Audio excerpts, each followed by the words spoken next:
radio affiliates of the Sports Talk Media Network and is streaming live on SportsTalkSC.com, as well as Twitter, Facebook, and YouTube.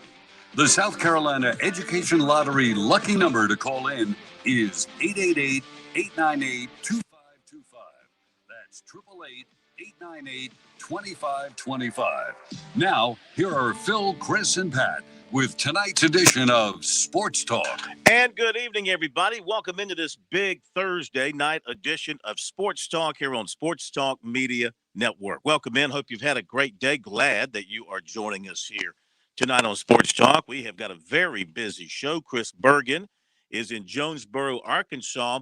We've got football tonight, Coastal Carolina and Arkansas State Sun Belt Conference battle. Chanticleer's big favorites once again. We'll be hooking up with Chris in a little bit. Of course, he's got duties with the Chanticleer Radio Network, and then he'll be joining us here in just a little bit. Also, we'll hear from USC quarterback Luke Doty. You know, he's saying his foot feels a lot better. Will the Gamecocks cut him loose and use him more in the running game? Be that other weapon the Gamecocks need in their running game to maybe help that running game take off. And, you know, an effective running quarterback can be the answer. We'll talk about that with Chuck Reedy and Ellis Johnson coming up with tonight's edition of Chalk Talk. That'll be at 6:35 tonight. Also, Frank Martin, USC basketball coach, held about an hour press session today over at the practice facility at USC, the Frank McGuire Arena inside the Carolina Coliseum. And he had a lot to say about this year's team and took a lot of questions from the media. We'll bring you a segment of that. But basically, just to sum it up, regarding last year, a disastrous year, and he took full responsibility. And he said there was a disconnect, largely because of the lack of time together with the players, the lack of practice that he had with the players. COVID, of course, a major problem on that team, but he never mentioned COVID as a excuse, even though he had it twice. And several members of the team had to battle it. The team was shut down many times during the season as a result. But he never brought that up as an excuse. He just said that there was a major disconnect, and it was his worst coaching job. And he is re-energized, as he put it, his favorite words, enthusiasm. He has enthusiasm, if I can imitate Martin, enthusiasm for this team. It's got 9 newcomers. It's got, 4 holdovers, transfers, recruits, new recruits coming in. And he thinks it's a team that is physically, when I say physically, I mean from the standpoint of playing his physical style of basketball, which means screening, blocking out, rebounding, defending. He thinks this team has got it and will have it and will be a very big team. Tall, a lot of height on this team, and good shooters. So he likes this team. And we'll see where it goes for the Gamecocks. Nothing is expected of this Gamecock basketball team, honestly. They'll be picked near the bottom of the SEC when the preseason rankings come out. So we'll hear from him. Also, Mike Morgan on the move tonight. So we are fired up, jammed up, and pumped up for tonight's show. We've got baseball ongoing. The Astros are taking it to the White Sox in Game 1 of that ALDS series in Houston. They must have the trash cans a thumping and the TVs, the TV replays working for them. The Astros on top of the White Sox 6-0, bottom of the 5th. And then the second game tonight is going to be the Red Sox at the Rays. And boy, what about the Dodgers last night? Oh, I mean, drama. If you like drama, I mean, I'm not happy the Dodgers won. It's like one of my least favorite teams. Any team out of L.A. I kind of despise. Lakers, Dodgers. Who else comes out of L.A.? Chargers. I used to like the Chargers when they were in San Diego. Now they moved to L.A. I'm not too fond. Rams.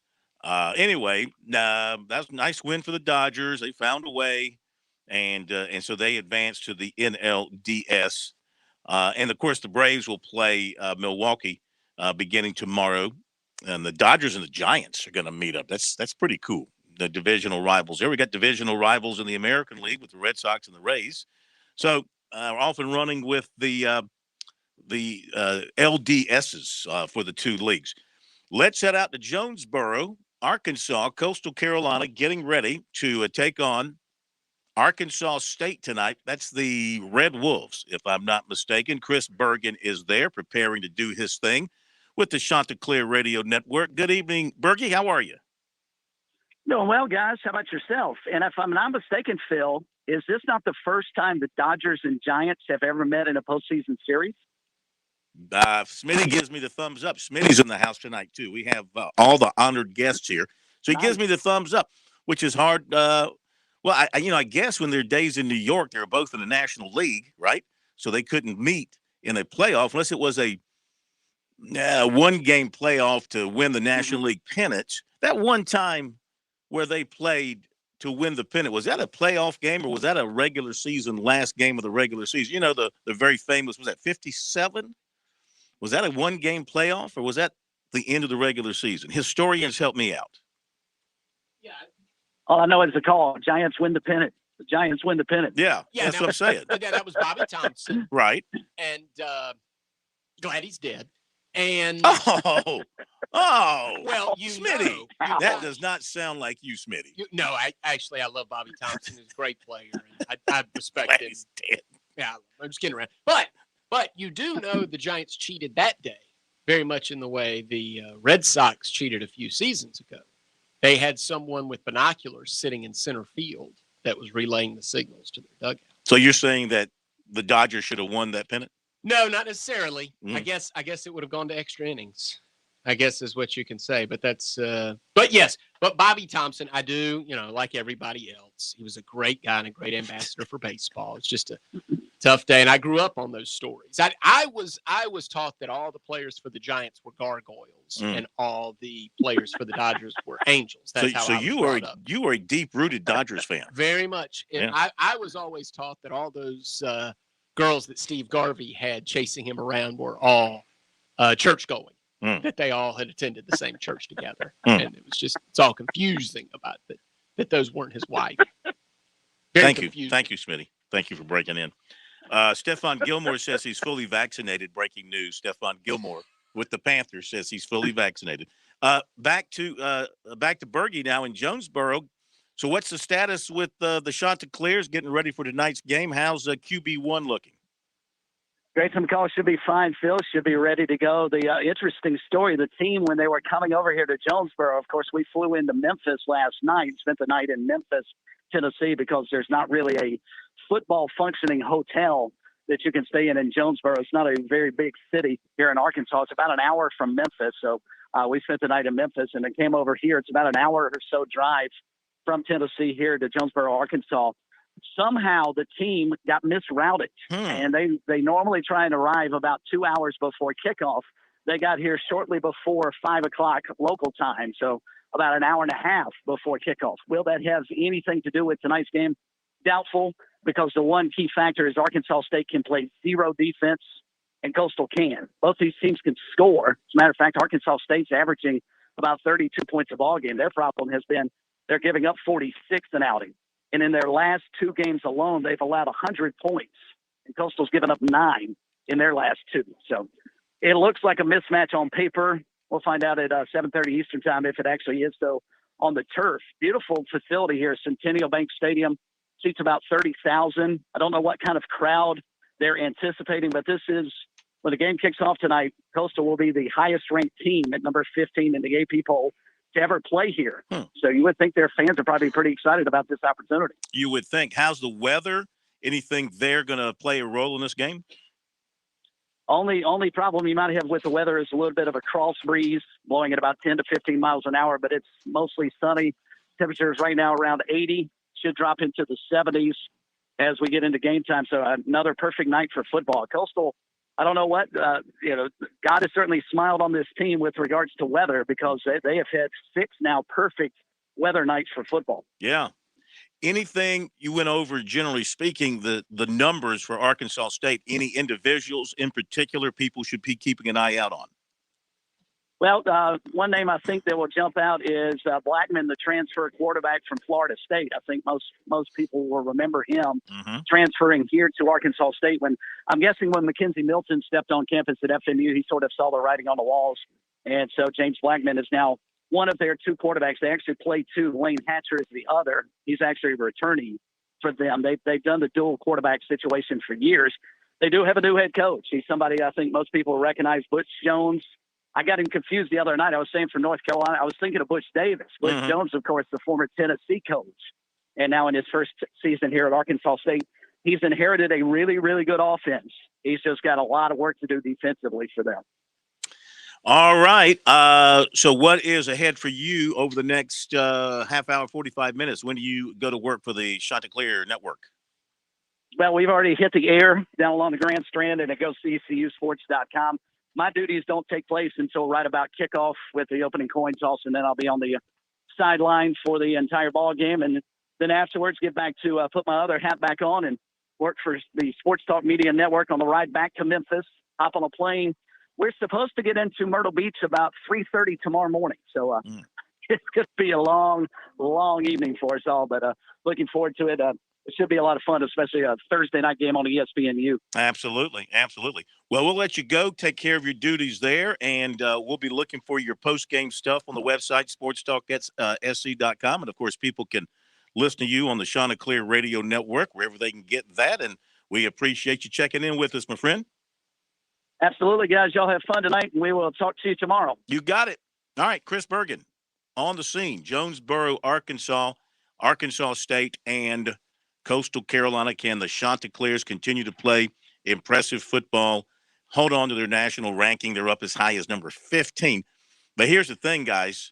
How much more, if the teams ahead of them continue to win or lose close games, how much more can Coastal Carolina climb in the rankings with their schedule? Because the voters don't give their schedule a great deal of respect. And these wins over Sunbelt teams, that's not going to push the needle all that much for Coastal Carolina. It's tough. It's tough for them. Maybe a win over Appalachian State on a Wednesday night up in the mountains with some teams losing ahead of them in the rankings might bump them 3 or 4 spots, perhaps, if that's a win, an impressive win for them. There's really not much left on their schedule. Georgia Southern, Troy, in terms of names that might make you think that's a tough contest. They just they don't play Louisiana in the regular season. That would be of course a big showdown game. So I don't know how much more can they climb up in the rankings with these wins. Corn, not to mention Cincinnati, also outside of the Power 5, got a top 10 win last week on the road against Notre Dame. So you got to think Coastal Carolina needs Cincinnati to falter multiple times for them to get a New Year's 6 game. It's going to be hard for them to overcome the lead Cincinnati has as the best non-Power 5 team. Oh, absolutely. Yeah, Cincinnati's done a nice job of positioning itself. BYU, once again, BYU will be right there as well if Cincinnati were to stumble. Okay, we're off and running here on Sports Talk. Our phone number, 888-898-2525. That's the South Carolina Education Lottery lucky number here on Sports Talk. We welcome your phone calls while we have the time here tonight. And, of course, we've mentioned the other elements of the show tonight. And did you know that since 2002, more than $4.2 billion in lottery proceeds have been used to fund scholarships and grants for South Carolina students? Learn more about the South Carolina Education Lottery's impact at sceducationlottery.com/education wins. I know, we all know, playing for fun is a win for education. We'll be back in just a moment. The Southeast, known as SIMT, is ready to meet your 3D printing, machining, and social media listening needs. Our list of clients includes business and industrial partners from around the state, the nation, and the globe. In addition, we are providing social media listening services to a variety of businesses and educational institutions, from large companies to law firms to small rural school districts. The SIMT also rents space for training, conferences, and trade shows. Catering services are available for events being held at the SIMT. We are dedicated to customer service and look forward to serving you. Check us out on the web at simt.com to see a full list of our manufacturing services, or give us a call at 843-413-2740. In Columbia, South Carolina, game days are our specialty. Whether you're watching the game from inside the stadium or from the big screen at your favorite local spot, the energy remains the same. Craft the perfect fall Saturday in a city where there is plenty of action on and off the field. From tubing and kayaking to Soda City to rooftop restaurants and plenty barbecue. We're ready when you are. Plan your weekend at ExperienceColumbiaSC.com. Founders is offering a low-rate mortgage with up to $4,000 in closing costs to full-time hospital employees, honoring your frontline efforts against COVID-19. With no PMI, no origination fee, and no limit on the loan amount, you can't go wrong. Visit founders.com/HEC and apply for your hospital employee choice mortgage today. Membership qualification required. Terms and conditions apply. Institution NMLS identifier number 410646. Founders is an equal housing lender and is federally insured by the NCUA.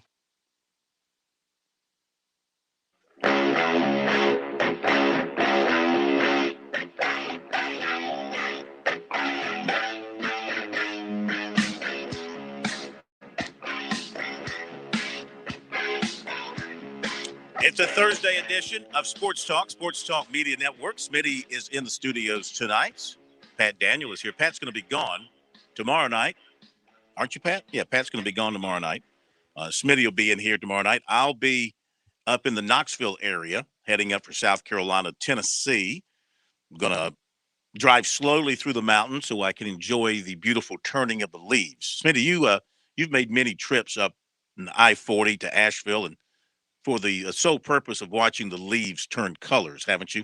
I have. Yeah. I go up there. Is there a particular color you look for? Yeah. I go up there, get my cider, and I like to look for the leaves that are brown. I look for turquoise. Orange. Yes. That Tennessee orange. Yeah. Watch for falling rocks.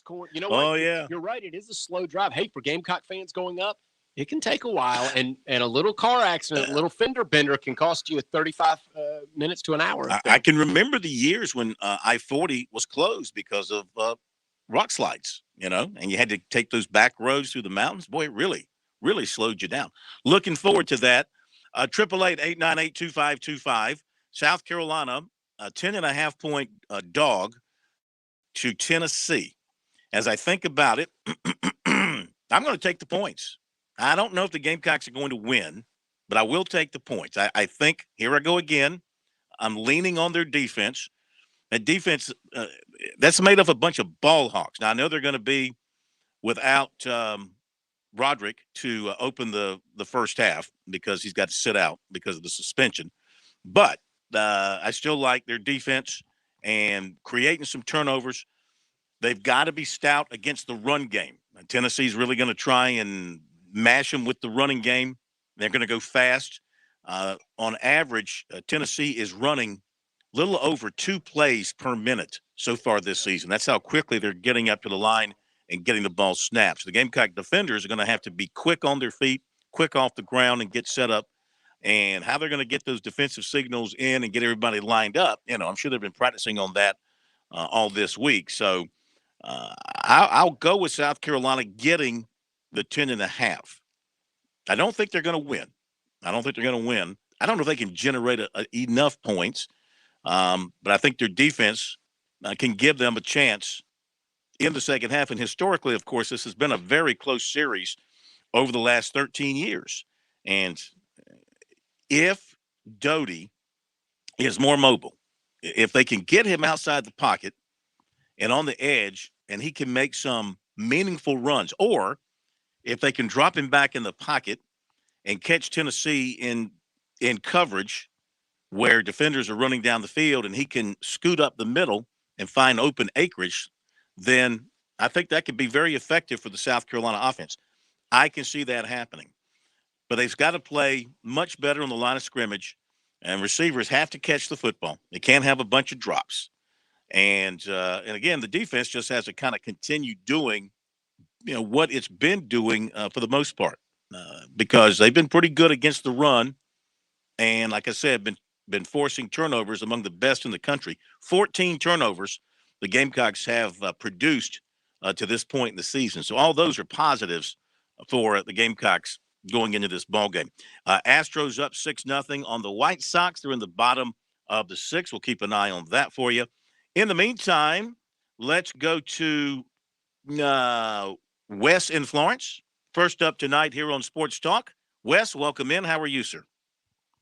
I'm pretty good. I'm just trying to figure out if Bergen had a beer or a martini drink on the plane when he went to cover Coastal. Well, I know his travel habits. It's a beer going down to the game, and on the victory flight back, it's a martini with 3 olives. That's it.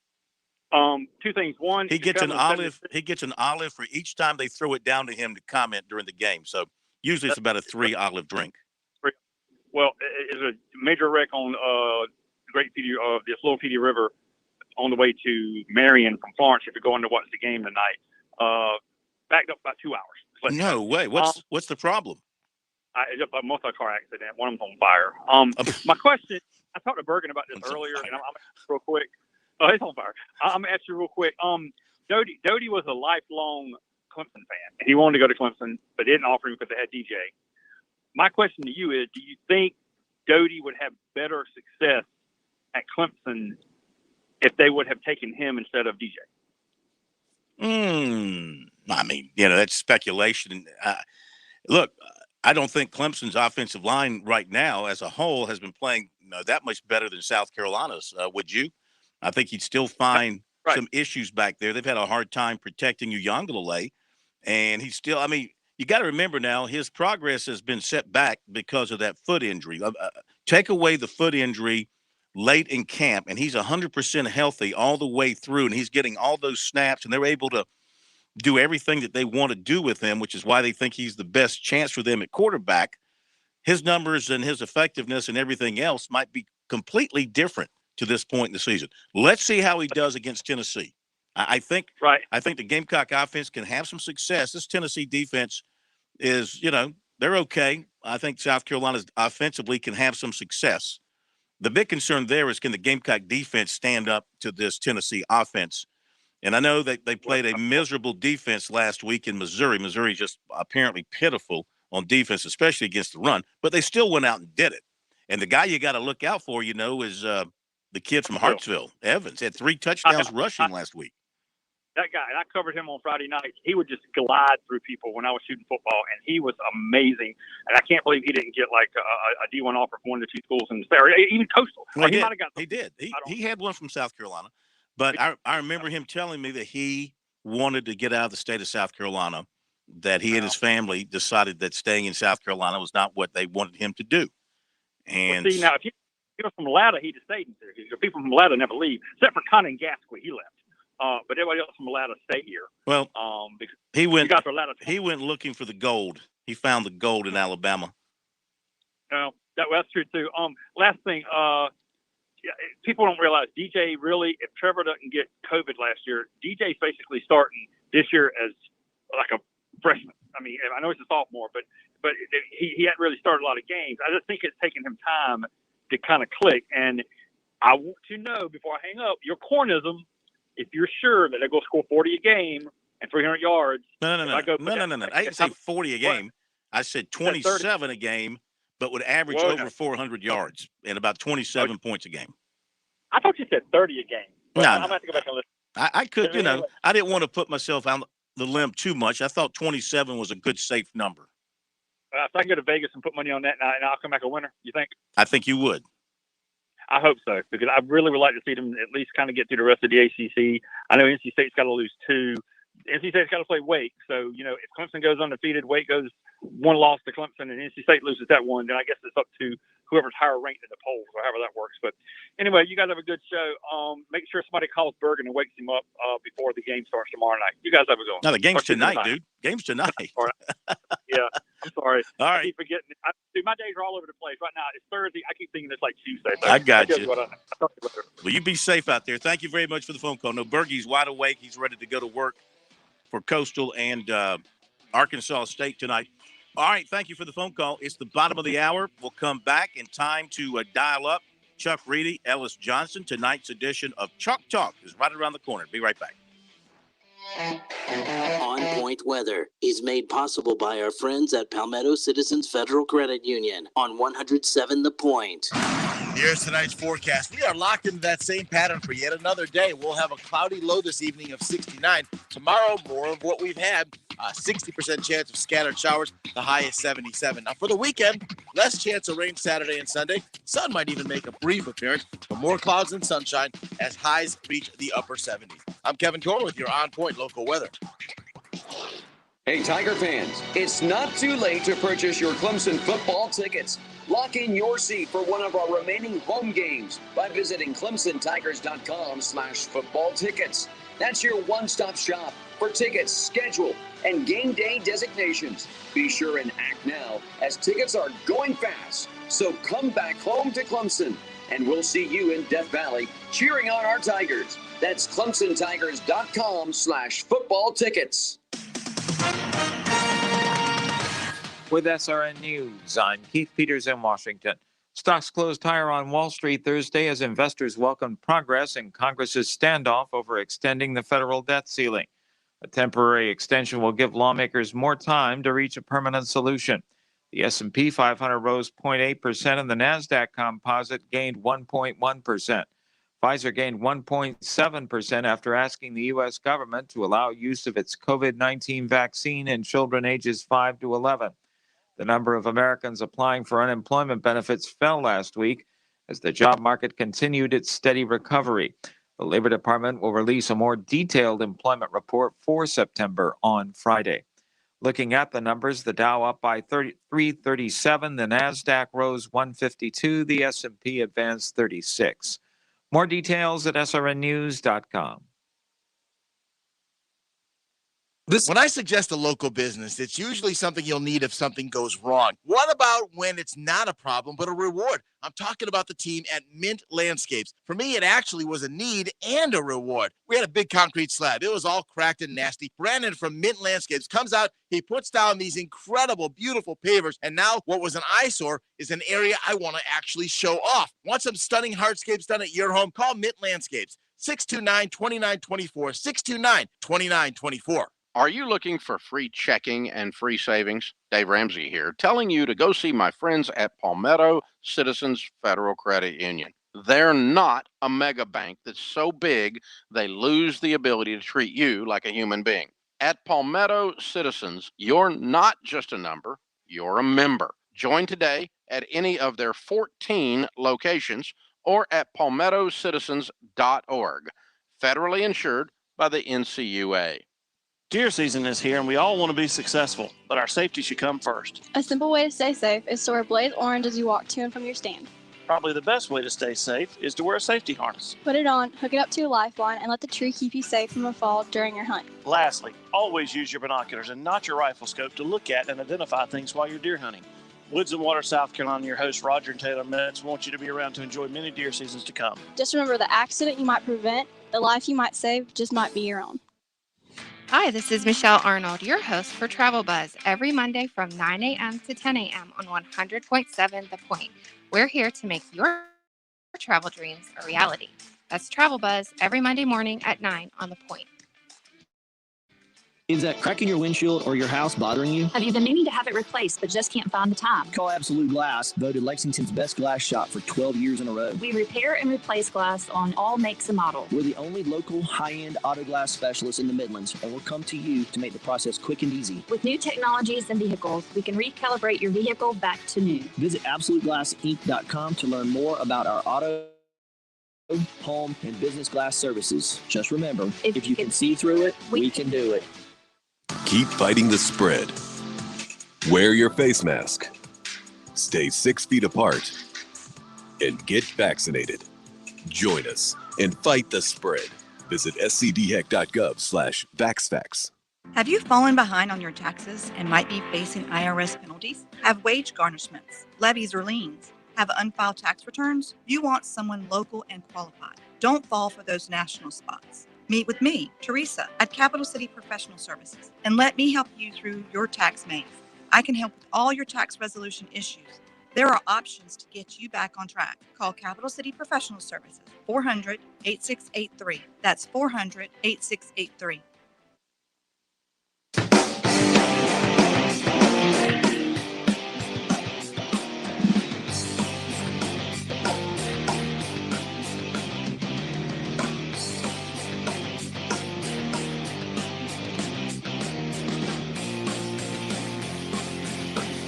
right, welcome back in, everybody. It's Sports Talk Media Network, here on a big Thursday night here in South Carolina. We've got Coastal Carolina playing tonight against Arkansas State out in Jonesboro, Arkansas. That game is on ESPN. Which one? The U? It's on ESPNU. So you'll be able to catch that amongst the baseball being played tonight as well. Still the Astros with a commanding lead 6-0, top of the seventh, over the White Sox. It is now time, as we do here on Thursday night, to talk some serious X's and O's, to break it down without the Jimmies and the Joes, just the X's and the O's. We welcome in former outstanding coaches, but currently great football minds, Chuck Reedy and Ellis Johnson. Chuck, good evening. How are you, sir? Doing great, Phil. Thank you. Pleasure having you. Coach Ellis Johnson, we call him Coach. How are you, sir? Good to have you with us once again. Doing great. Thank you. Appreciate you guys being with us tonight. Another edition of Chalk Talk. All right, Coach Reedy, Luke Doty, feeling better, healthier. What'd you think of the performance, especially in the first half of the Troy game? You see progress there. What'd you take away from that? Yeah, obviously that's he took a major step forward, and it looked like Coach Satterfield, they kind of went out there with the idea they were going to put the ball in his hands and let him throw it down the field, and definitely improvement. It'll be interesting to see when he's fully healed. I mean, every week it seems like they talk about how he's still not healed and not full speed, but when he is fully healed, to see if he brings another dimension with being able to really involve him in the running game, and if so, it certainly should help their offense, because otherwise they still couldn't run the football, and so until they can get some kind of running game, they're going to still have a very hard time, I think, especially against SEC teams. As an offensive coordinator and a play caller, having a mobile quarterback, how important is that in an offense that, is not one that wants to sit back and just throw it all over the place? They want to run the ball, and having that extra dimension of a mobile quarterback who can break plays. How much of a boost would that give the offense in this running game if they can get him going like that? Well, I think it is huge. Back in the day when I was coaching, you had two backs and a quarterback, and so when your tailback ran the ball, you had a lead blocker.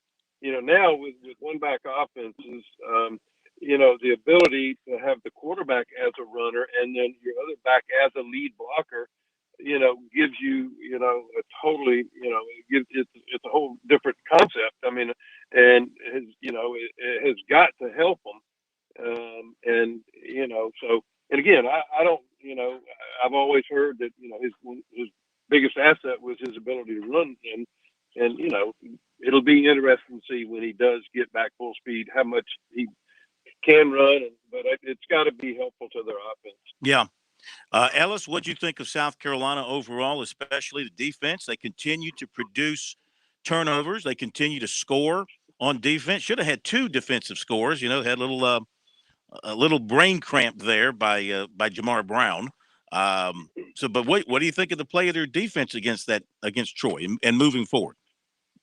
I think it's been pretty consistent the whole time, Bill. I mean, other than Georgia, did not have any problem with them, but they've been disruptive. They've created turnovers. They've had some critical plays at critical times, and I really feel like what they're doing right now is giving them a chance to win ball games.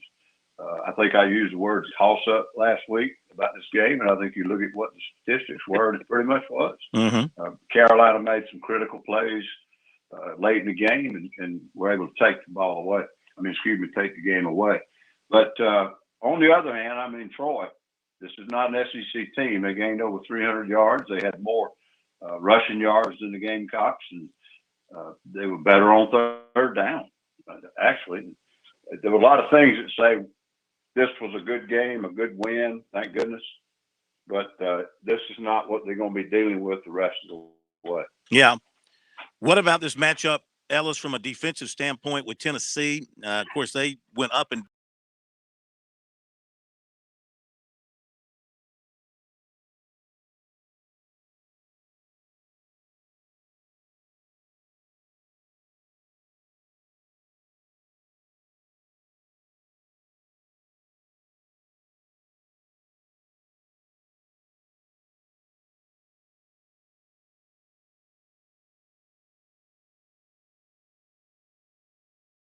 better than Missouri, don't you think? Don't you think they can slow them down a little bit up there in Knoxville Saturday? Yeah, I definitely think they're better than Missouri on defense. I've got one of my closest friends out there on the staff. They got tremendous issues with their depth chart on defense, and they've even got it compounded now with injuries. So Missouri, right now, they're not a good defensive team. I think that Eli is one of the best football coaches in America, but he inherited a roster that's not in very good shape. That being said, when you put up 35 first downs in a game, 683 yards, 458 on the ground, and you only had 2 penalties the whole game, I just think Tennessee's really playing well right now. They're playing with a lot more polished execution and confidence, and not doing many of the things they've been doing the last few years to shoot themselves in the foot. Now, but I flip that over. If Carolina's defense has to play as many snaps in as tough a situation as they've been having to play the previous 5 games, they're not going to be able to stop Tennessee. Now, if they can offensively find a way to start making first downs and stay on the field, and they need to create some points early, well, they're going to have a hard time if they don't.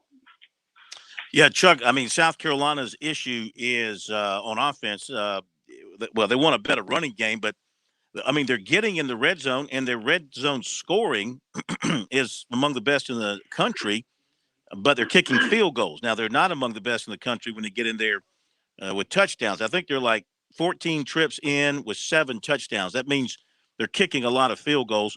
What do you do as an offensive coach, as a coordinator, to try to resolve that issue when you get in the red zone? Well, I think, and going back to what you're saying, I read the stats or heard them talk about, they had 6 times they were on the plus side of the field, and first and 10, and ended with 9 points. They've got, you've got to do something on first down.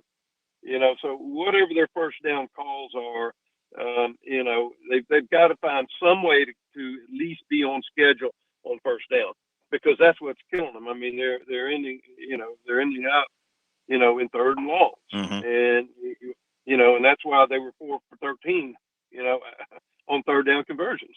I mean, if you're 3rd and 7, 8, 9 all night, you're not going to sustain drives. They've just got to find a way to make something on first down so they're not always behind schedule.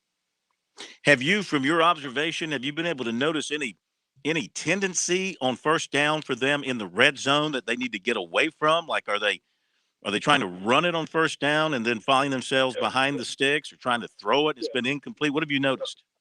No, well, they've tried to run the ball.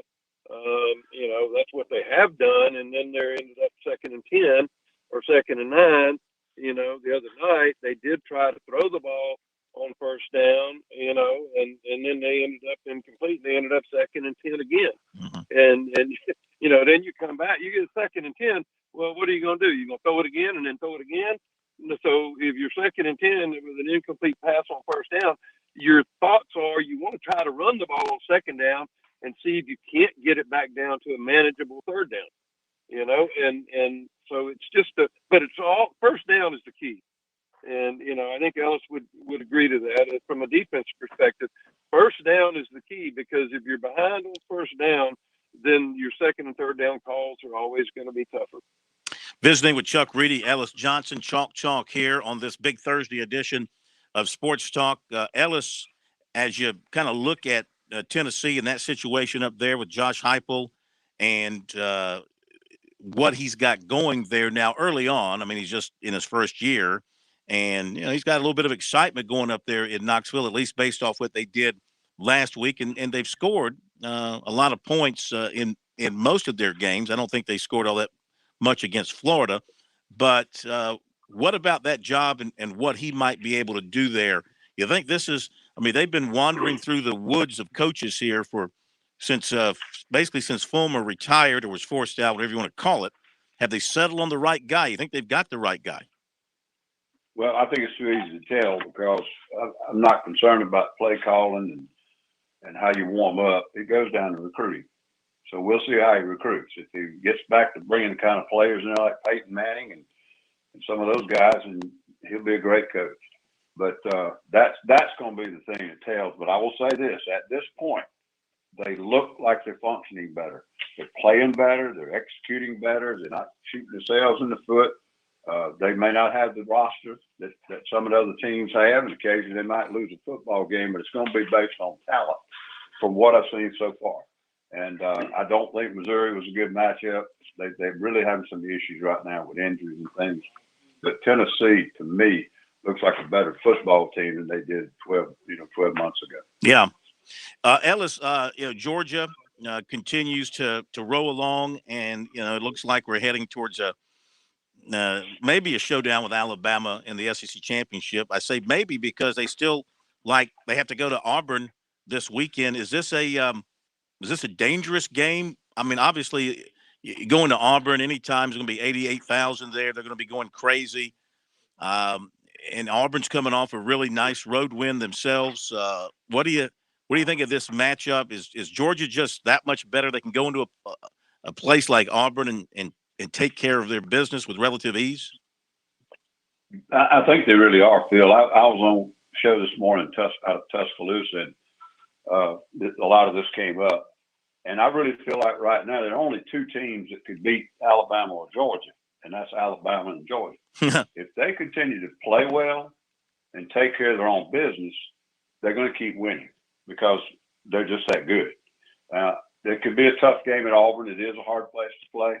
I think one thing, just a very quick side note, that game being moved early in the season, I wish when I was coaching that we didn't have to play Georgia and Alabama back to back at the end of the season.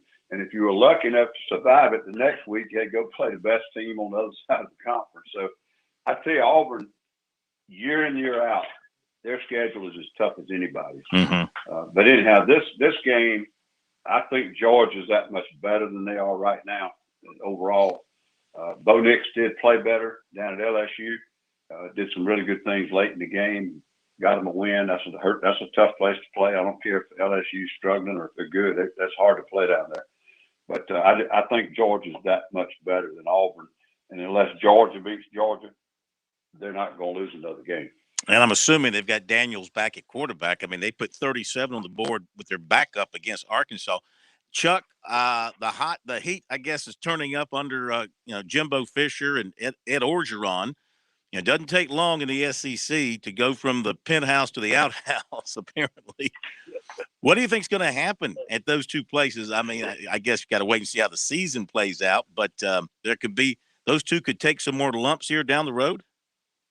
Well, yeah. I mean, they haven't even played Alabama yet, and with Arkansas, it played as well as they have, until they played Georgia. I mean, they've still got some tough games ahead of them. Now Jimbo, I mean, I think they gave him another raise and extension after last year, if I'm not mistaken. But Coach O is probably the one that's in the more immediate trouble, I guess. But you would think that they would, if they can finish out with 7 or 8 wins, which is possible, that they would at least give him another year. Of course, some of the talk is, Ellis, that if something happens to Orgeron at LSU, the LSU people, whoever people happens to be, they want Jimbo to come back to LSU. Well, that'd be pretty unusual. But when you say the people at LSU, you're exactly right. Nobody really knows who's running that thing down there. But I can promise you, whoever's actually employed there probably not running it. But I don't think Jimbo's in trouble. I think it is going to be unusual because I think they're going to have 3 losses before they get to the halfway point of their season. And this is a team that was hoping maybe they could challenge Alabama a little bit. But I don't see them beating Alabama this week. They're going to have 3 losses on their schedule, and they hadn't even played half their schedule. He's got a tough job right now, keeping those kids, keeping the chin up and getting them through these tough times. They're still a good football team, but this quarterback thing that happened to them, it threw a bigger kink in there, I think, than they realized. And they ran into some really good football teams. Like Arkansas is a better team than people thought they would be. And I thought last week, though, was very concerning with their loss last week. But he's okay. I mean, I don't think they're fine. And I think he'll have a chance to get the thing straightened out. Ellis, in your humble opinion, as a man who's made his way around the SEC, for his career, from a percentage standpoint, what's the percentage of football programs that are actually run by the school's administration, versus say run by people outside the administration, if you know what I'm saying? Yeah, I know what you're saying. I'd say 0. I mean, and what I mean by that, obviously there are people making decisions and in positions of authority, but they do have phones and they do have friends and they do have meetings. And trust me, when the guys with the money start telling the guys that do work for them what to do, that's what they're going to do.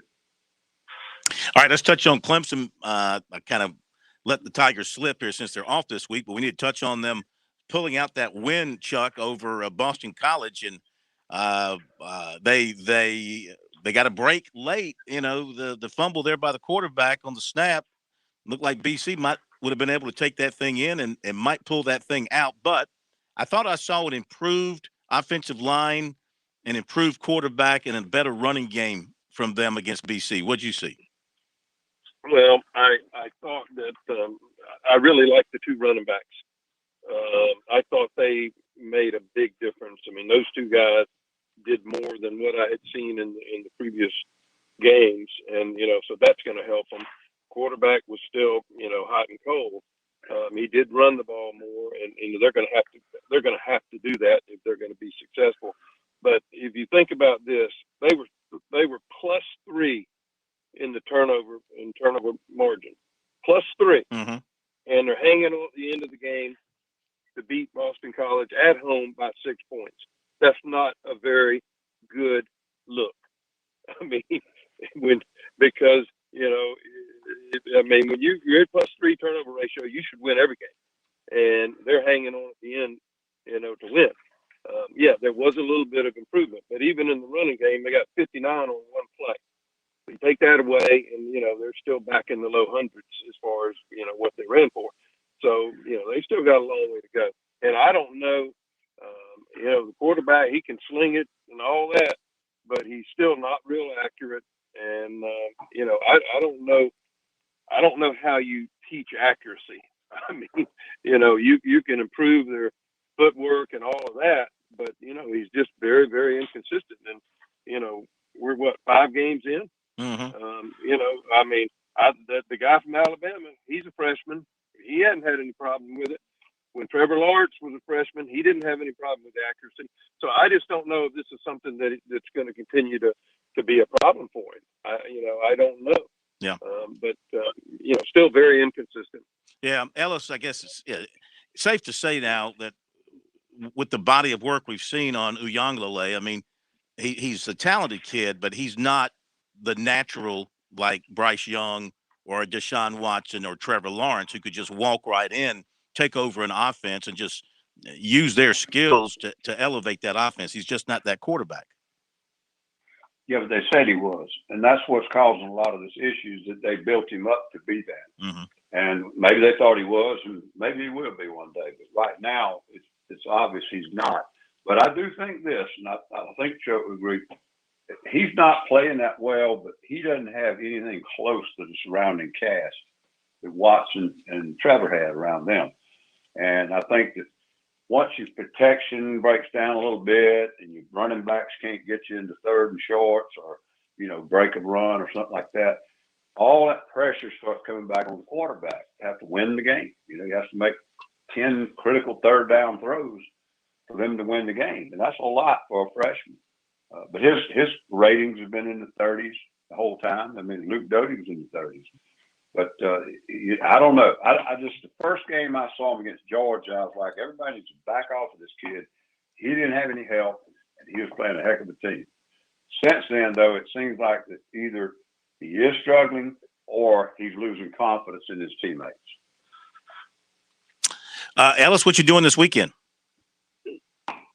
I'm going to watch the game Saturday with a date. With a what? A date. And by the way, I mentioned getting stood up last week. She came back Sunday and took me out to dinner. So I recovered nicely. She heard you. She heard you over the air. That's what she's a sports talk groupie is what she is. She felt sorry for me. But that's okay. It's okay. There you go. I like it. And Chuck, what are you doing this weekend? I know when are you heading off to one of your island homes?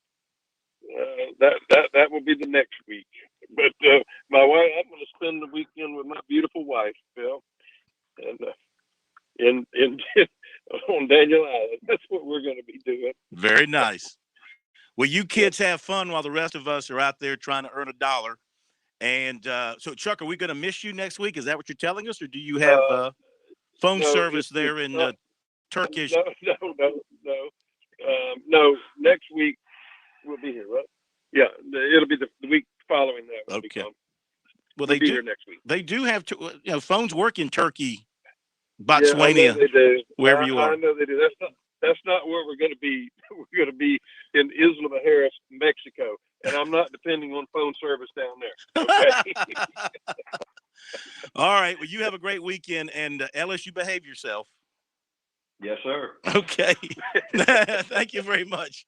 All right. Very good. I'm happy to hear that Ellis is out there dating, man. I tell you, spry young man here. All right. He can talk X's and O's with his lady there. Thanks to the coaches for being with us tonight here on Sports Talk, another edition of Chalk Talk with Chuck Reedy and Ellis Johnson, and some really good stuff there.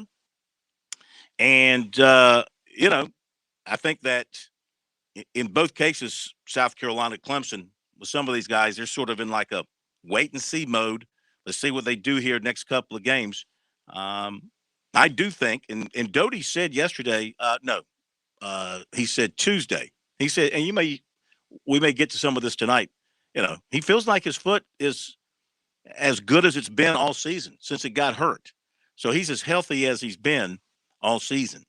So I see no reason why, if that's the case, he can't cut it loose and become a part of the running game and give South Carolina that extra dimension, which is something they've been sort of lacking, and really help that running game. But let's see, too, when they get into the red zone, let's pay attention. As Chuck was talking, let's pay attention and see what kind of calls they make on first down. Let's see if they go the air more regularly on first down and try and move the sticks that way and not get behind the sticks and leave themselves in second and third and long, and then have to settle for it, a field goal, or even, with Beamer, he's had that tendency to want to go for it on fourth down, no matter where it is. So see what happens there. And of course, I think Clemson, I didn't mention this to the guys. They'd probably laugh at me, but the corn vision that I had early in the week, you remember that, Smitty? I had a corn vision that Clemson will average over 400 yards per game and over 27 points per game rest of the way. I think this time off is going to be good for them. They're going to get healthy in a lot of ways, and it's going to be good for the quarterback to get a lot of work in. I'm assuming that he's getting a lot of work in. And then, they're playing Syracuse, okay? So that's a pretty easy target for them next time out, a week from tomorrow, up in Syracuse. And, they could pile up some pretty good numbers and pretty good yardage and get that confidence level going again for them. And I think maybe that might be the biggest thing with Uiagalelei, just the overall confidence. And I think Ellis made an excellent point. He's not playing with the same level of talent, running back and receivers, that his predecessors had too. And I think that's key. All right, top of the hour break. Mike Morgan coming up on the other side.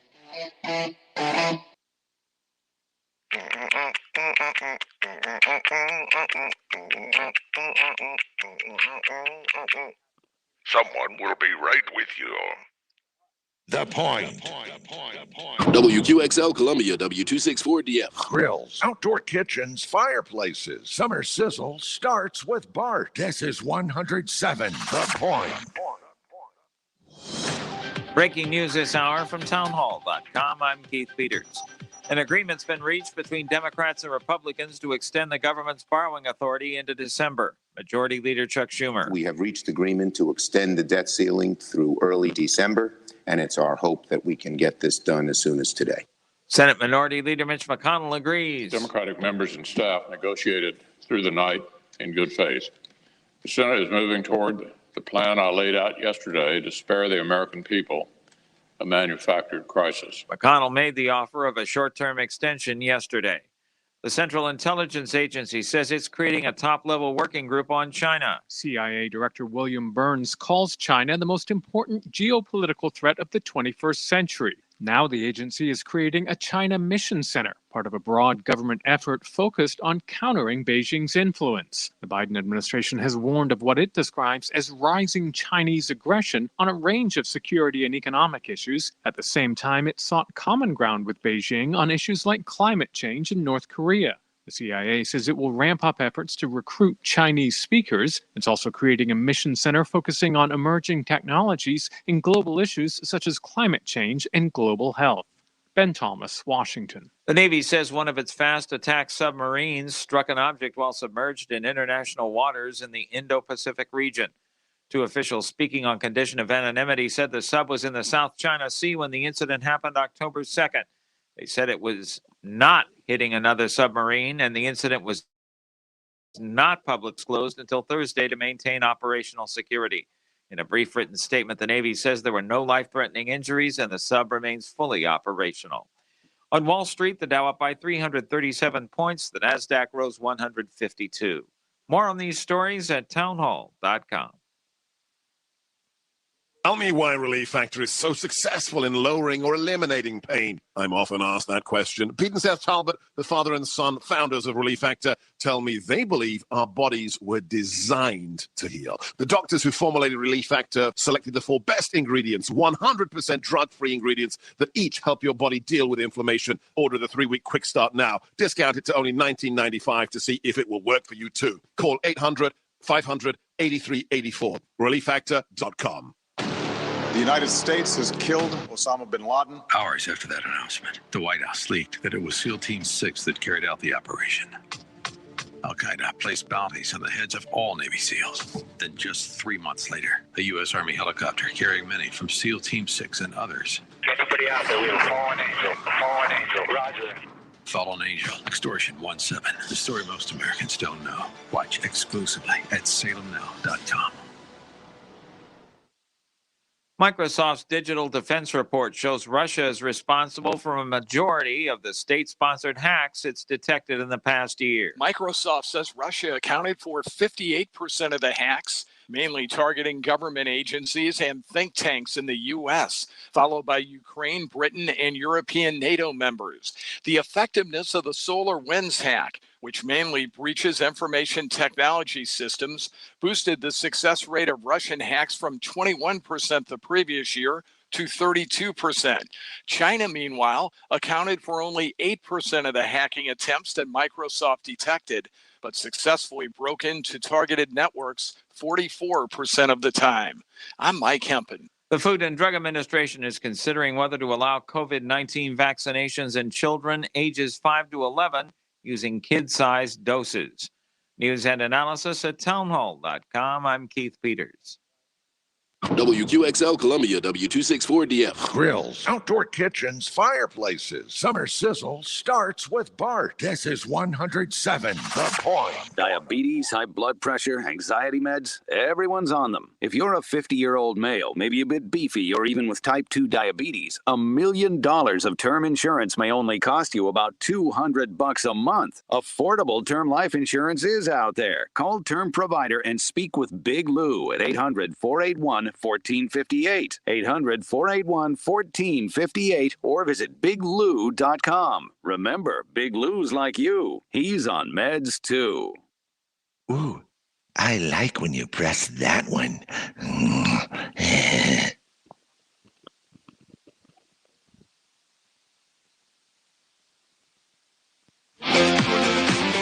Welcome back to Sports Talk on the Sports Talk Media Network. You can reach the guys with the South Carolina Education Lottery lucky number, 888-898-2525. That's 888-898-2525. Now back to Phil, Chris, and Pat with the second hour of Sports Talk on the Sports Talk Media Network. All right, welcome back, everybody. It's hour number 2 of Sports Talk on this a big Thursday night. In just a moment, Mike Morgan will be joining us here. Morgan on the move. Morgan actually made a move today. Should I go ahead and break the news that he put on Twitter? It's going to break the hearts of a lot of young ladies around the SEC. Mike Morgan is engaged. He's announced his engagement today, about 4 hours ago. So how about that? He gets engaged 4 hours ago, and somehow, some way, he's going to have his wits about him to come on to Sports Talk and talk football. But it looks like he says he's engaged to his soulmate. It's a Kentucky girl. So all those trips to Lexington paid off. All those trips to the mountains of Kentucky paid off for Mike. Congratulations to Mike Morgan.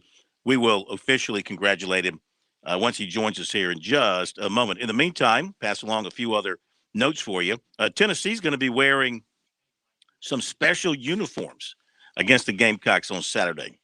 They're going to be basically black uniforms with orange numbers and piping and other things in orange on there. So they're going to go with the freaky uniform look against the Gamecocks. College of Charleston basketball game with North Carolina at TD Arena will be, of course, on November 16th, and it's going to tip off now at 8:30 on the CBS Sports Network. That was announced today. Also, USC announced today that its basketball game with Clemson on December the 18th, game time has been set for that game, and it's going to be at 8 o'clock on the ACC Network.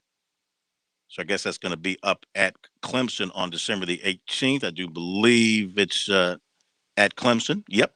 This will be an 8 o'clock tip-off up there at Little John. Our poll question of the week, we're up to 663 votes.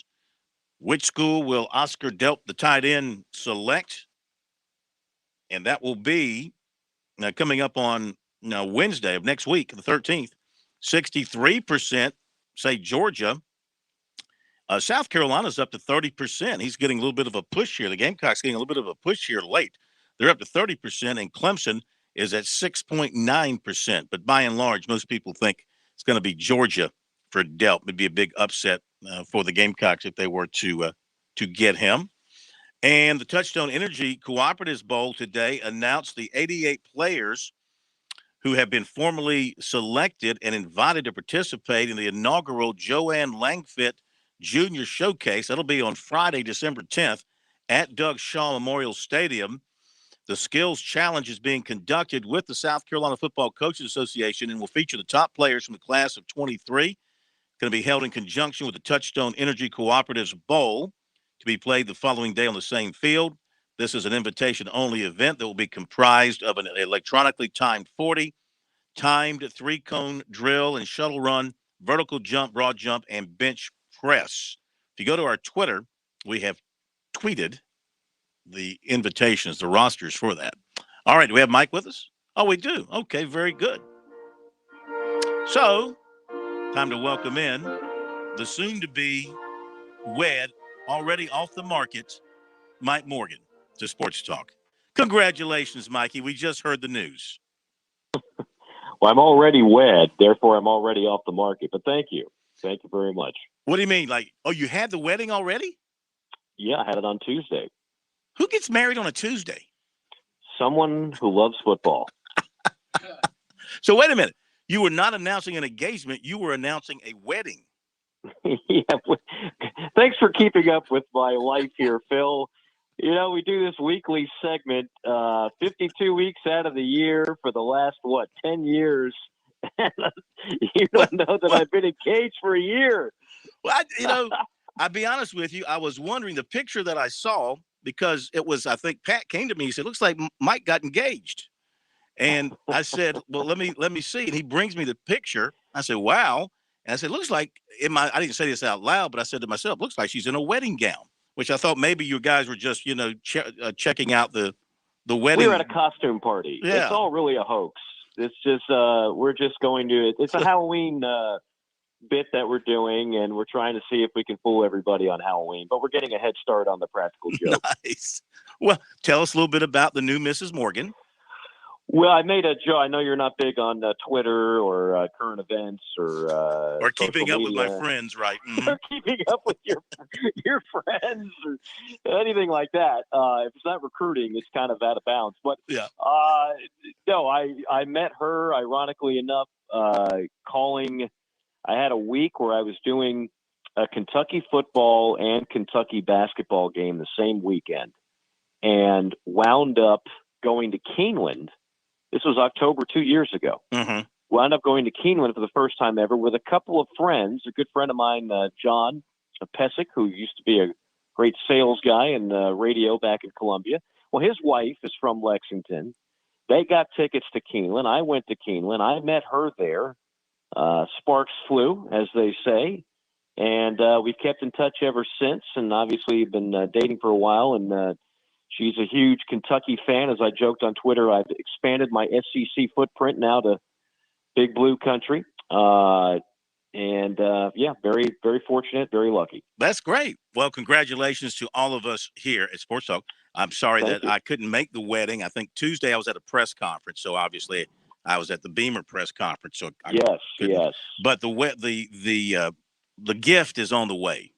Yes. Well, you and Shane both could. I know Shane quite well. You guys could combine on a gift and just send it forward. I'll give you my address, and we'll make that happen. I've already sent. I'll tell you what it is, if you don't mind. It's a 4x6 glossy of me, signed in the bottom right corner. That'll work. Along with a recruiting report. Yes. Thank you for that. I can't tell you how happy that'll make her. What is the lovely lady's name? Can we get a name? Her name is Summer. Her name is Summer. Yes. Very nice. Yeah. And you met her in the fall, and you married her in the spring. It's amazing. It's amazing.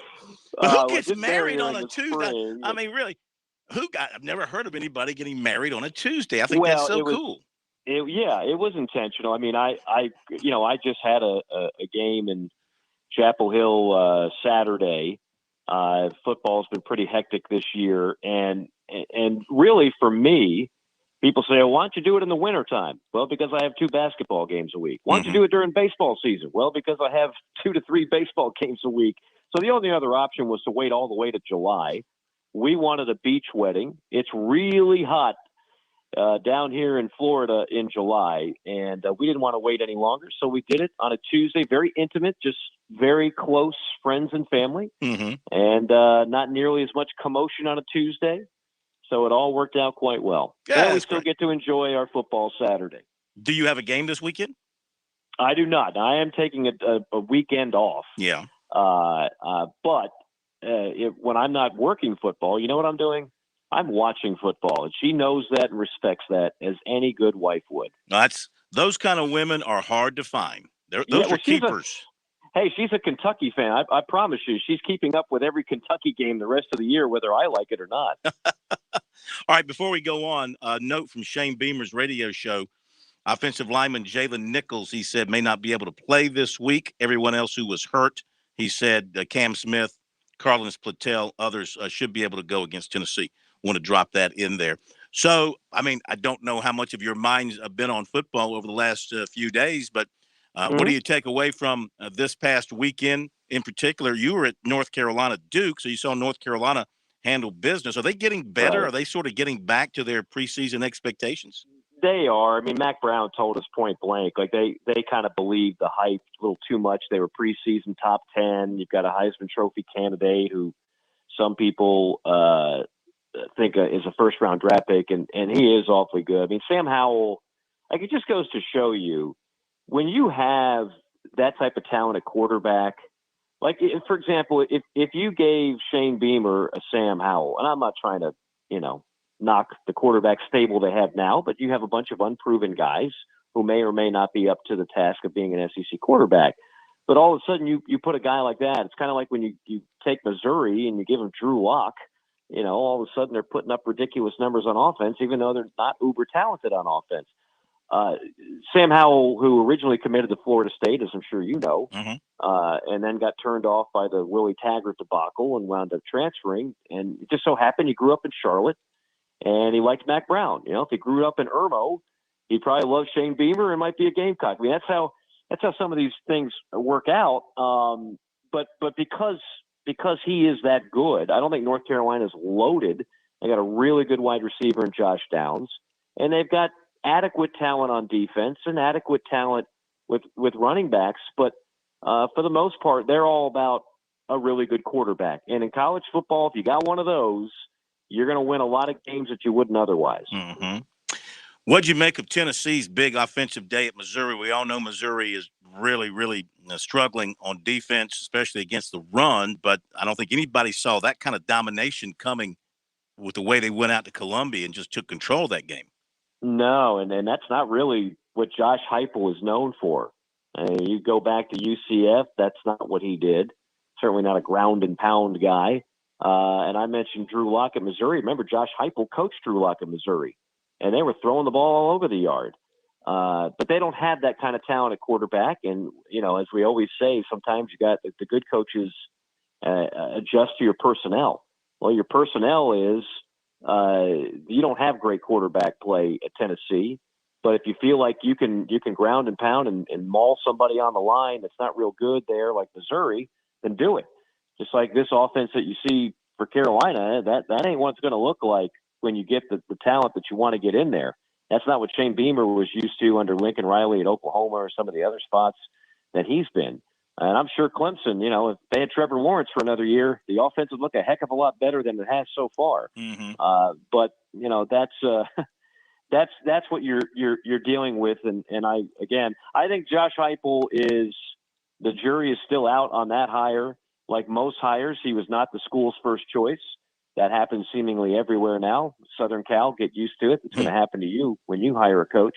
But I want to see what Tennessee, the finished product's going to look like. The expectations were so low this year, and they had so much attrition and so many scandals and everything else going on, that you were kind of playing with house money. Like, nobody realistically expected Tennessee to do much. But now all of a sudden they're showing a little bit of life. And it feels like all the cloud that was over the head during the off season, there's no talk about the NCAA. At least they're not thinking about it, I should say. The players certainly aren't.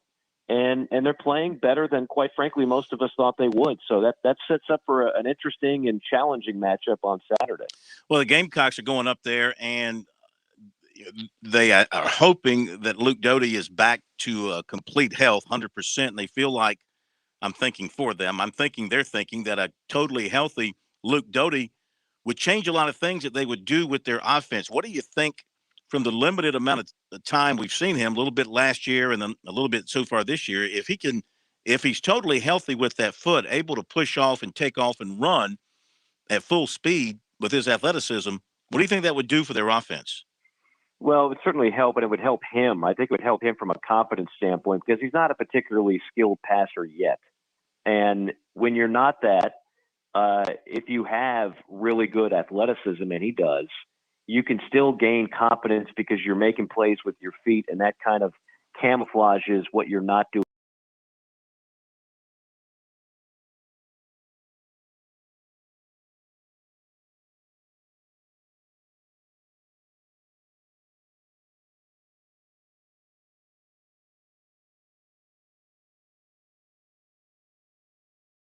And you're struggling to throw the football and struggling to make plays through the air.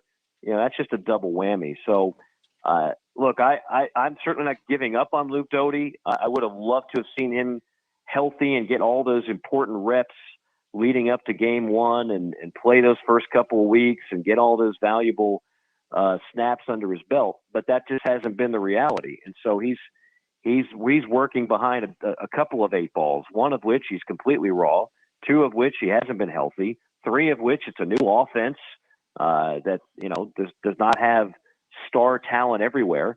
So, you know, there's a lot on his plate that he's trying to overcome, and you just hope that he keeps getting better game by game. That's the one benefit, even when you're losing and taking some tough shots and things. All that can only help you get better, and you just hope that he continues to gradually improve week by week.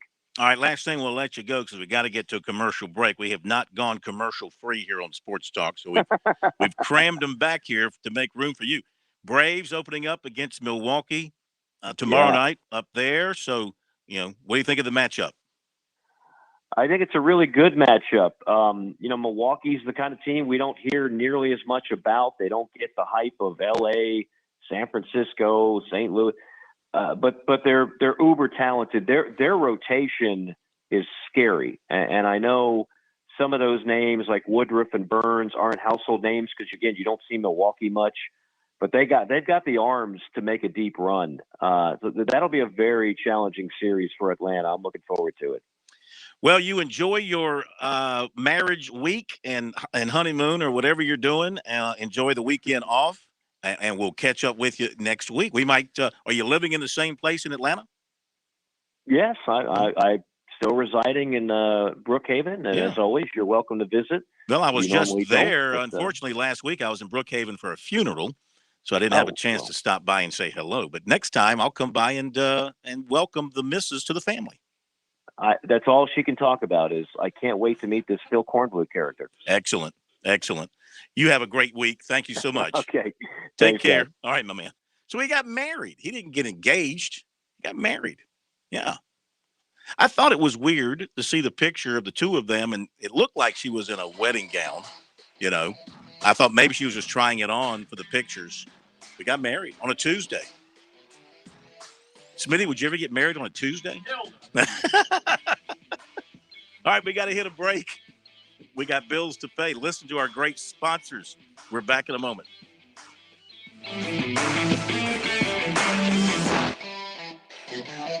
There was just a lack of Black women, business owners, entrepreneurs, creatives. Growing up, I didn't see that. I figured out that I wanted to be a photographer for women of color. I found my niche and I'm sticking to it.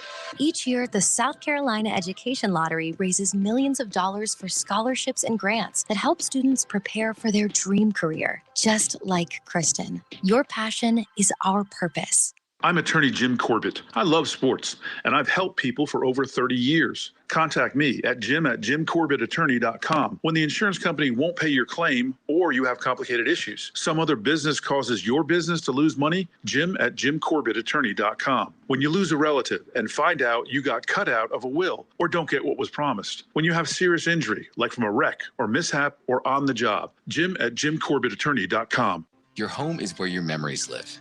It's where you laugh and where you love. We understand the importance of the valuables under your roof, tangible and intangible alike. So no matter what's around the corner, we'll be there, offering you and your family the support that's made Farm Bureau Insurance a trusted name for nearly 70 years. You deserve more. You deserve a promise. Learn more at scfbins.com. Call Buddy Bridges in Lawrence County at 864-923-2174, covering Lawrence, Clinton, Joanna, and the shores of Lake Greenwood.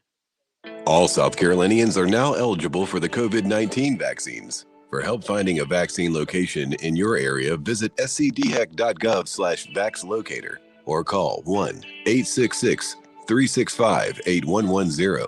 COVID-19 vaccines are free and don't require ID or insurance. Visit scdhec.gov/vaxlocator or call 1-866-365-8110 to find a vaccine location near you.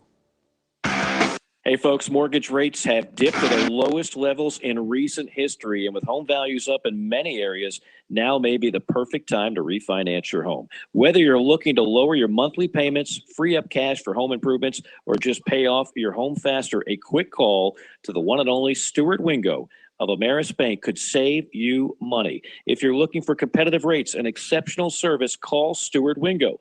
803-319-1777. That's 803-319-1777. You will save money just like I have so many times over the years. You can also visit him, amerisbank.com/Stuart Wingo. Stuart Wingo, the man with the plan for all your mortgage needs.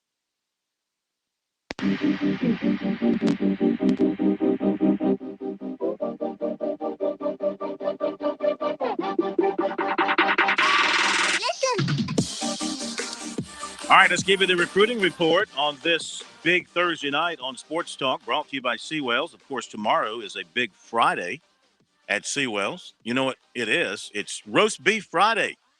I was by there yesterday and had chicken and a little turkey and had a great selection of vegetables. Really enjoyed the lunch. You can do the same thing tomorrow at Seawells. Roast Beef Friday. It's 11 to 2. If I weren't heading out of town, that's where I would be for my lunch tomorrow at Seawells across from the State Fairgrounds. And with the fair coming up, you need parking for the fair.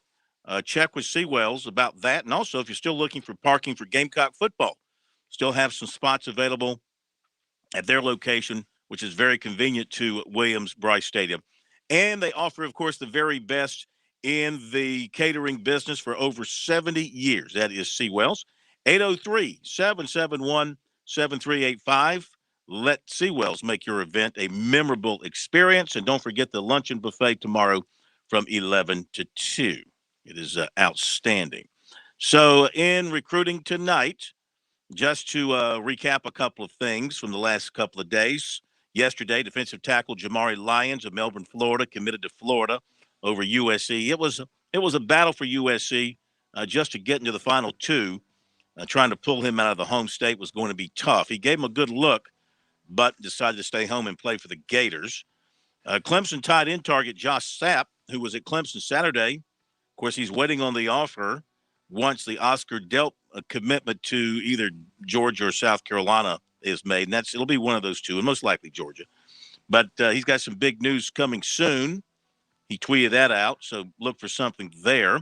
2023 tight end Jelani Thurman of Fairburn, Georgia, 6'5", 225, was offered by USC. He also has offers from Florida Atlantic, Georgia Tech, and UCF.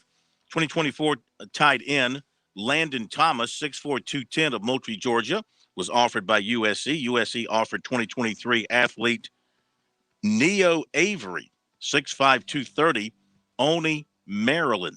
2023 defensive end Xavier McLeod of Camden was offered by Tennessee. 2023 defensive tackle Amon Smalls of Beaufort, offered by East Carolina, and he was at Coastal Carolina last Saturday. Clemson target defensive end Nigel Kelly plans to be at Florida Saturday. 2023 running back Jarvis Green of Dutch Fork will visit Virginia Tech Saturday. USC target 23 quarterback Dylan Lonergan, Snellville, Georgia, plans to visit Auburn Saturday. USC and Clemson target 2023 offensive tackle Lance Williams of Alcoa, Tennessee, plans to be at Cincinnati Friday. They play Temple, and then Virginia Tech on Saturday for Notre Dame. USC and Clemson target 23 offensive tackle Peyton Kirkland, Orlando, was offered by North Carolina. USC target 23 linebacker Phil Pisciotti of Perkasie, Pennsylvania, offered by Notre Dame. 23 cornerback Trayvon West of Wren plans to be at Virginia Tech Saturday. 24 receiver Mazeo Bennett of Greenville plans to be at Kentucky Saturday. One-time Clemson target receiver Brennan Thompson committed to Texas yesterday. And let's see, what else? 2024 6'5" Cam Scott of Lexington basketball plans to visit Virginia Tech this weekend per Lou. All right, Lou, help me. Lou Bayak. No, he said it was Bajak.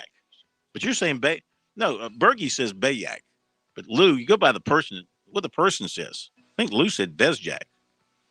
I don't know. I never get it right. And Lakewood 2023 safety Brandon Cisse. I'm probably mispronouncing that. It might be Cisse, C-I-S-S-E. He was offered by Buffalo. All right, there you go with the recruiting report tonight. Remember, our recruiting is available for you on our website, SportsTalkSC.com. On Twitter, use the hashtag STRecruiting. All right, coming up after the break, we can take some calls. We're going to hear from Frank Martin and from Luke Doty as well. All of that coming up here on Sports Talk. We'll be back.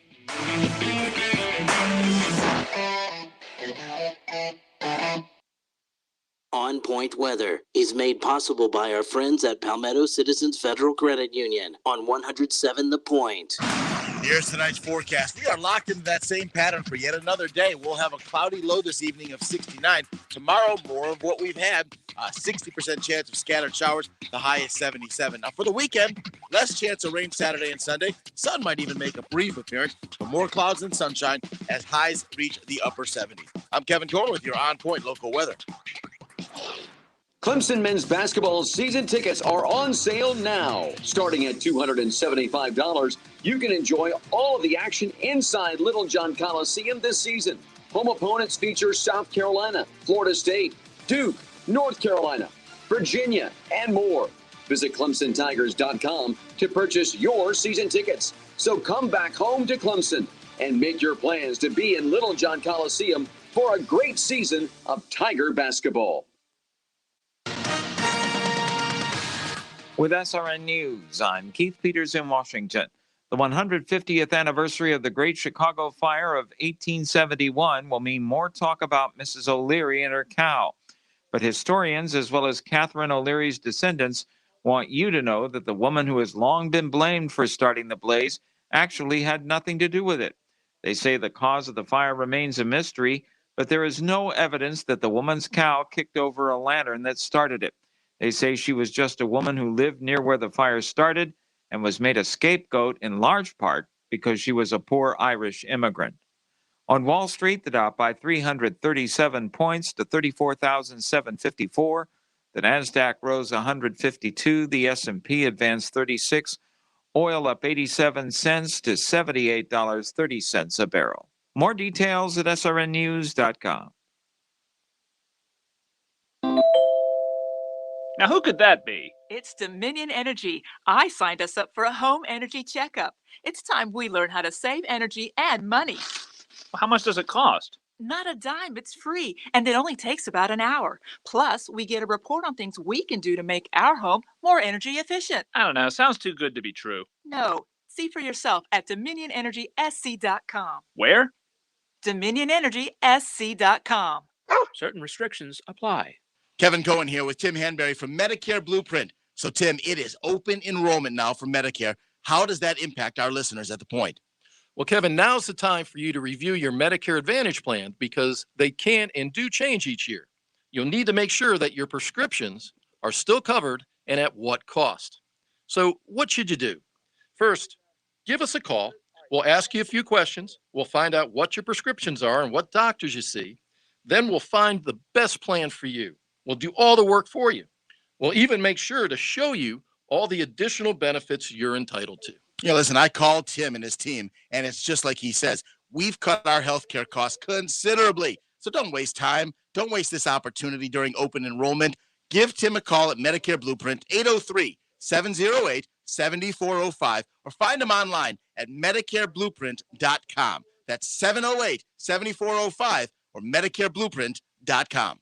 Fran Halloran here. What am I looking for when I make a recommendation to you? I'm looking for integrity, ethics, intentionality. When it comes to your mortgage needs, Greg McCoy from Simplified Mortgage Solutions needs to be your only call. There are plenty of national mortgage companies with fancy names and fancy schemes out there. Don't be fooled. Simplified Mortgage Solutions will meet or beat any national lender's proposal. Greg is local, and I love local. Born and raised in the Midlands of South Carolina, Greg will treat you as if you are his only client as you go through the mortgage process. Simplified Mortgage Solutions specializes in conventional, VA, USDA, and FHA mortgages. They can do it all. I trust them, and so can you. I've worked with Greg for a while now, and everyone I've referred to him has thanked me after the fact. Online at simplifiedmortgagesc.com or just call Simplified Mortgage Solutions at 803-722-6044. That's 803-722-6044 and tell them the Money Coach sent you. Hey, it's Jay with the Melting Pot. Is it me, or does life speed by so much faster this time of year? Your calendar fills up so quickly. Then before you know it, you're scratching your head when you see Christmas decorations for sale at Lowe's. How do you stay connected? Well, thanks for asking. We have the answer. It's fondue. Come in for reconnecting time. Have 4 courses, or just chocolate, or just cheese. We are here for you. 1410 Colonial Life Boulevard. The Melting Pot.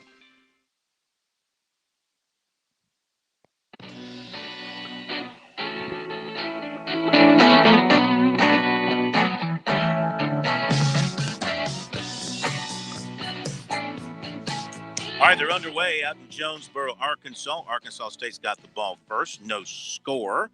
And let me update the baseball. It's a blowout there in Houston. Houston been dominating the White Sox.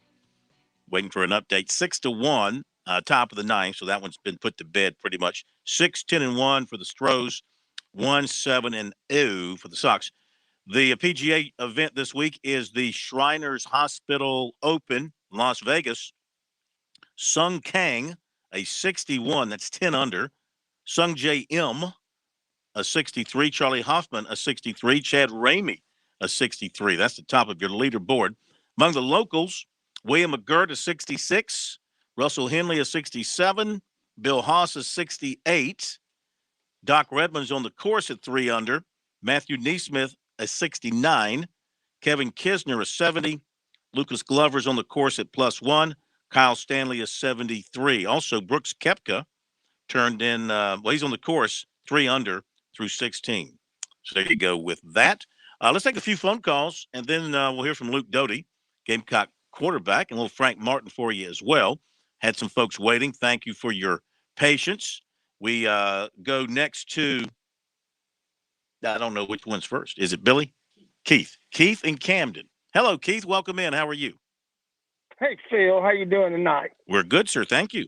Good. This Saturday,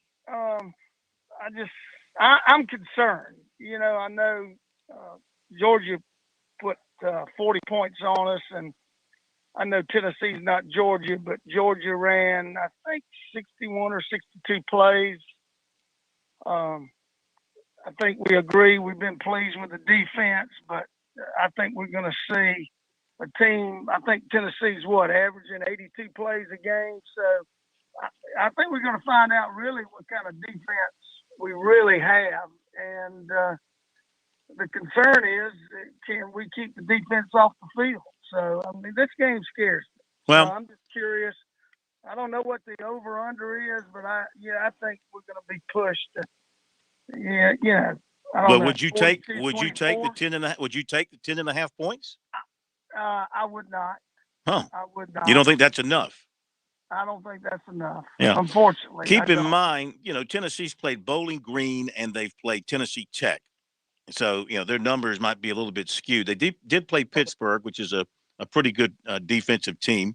And Pittsburgh, they scored 34 points in a loss to Pittsburgh. And they scored 14 points in a loss to Florida. So those are really the two games, because Missouri's defense is so bad.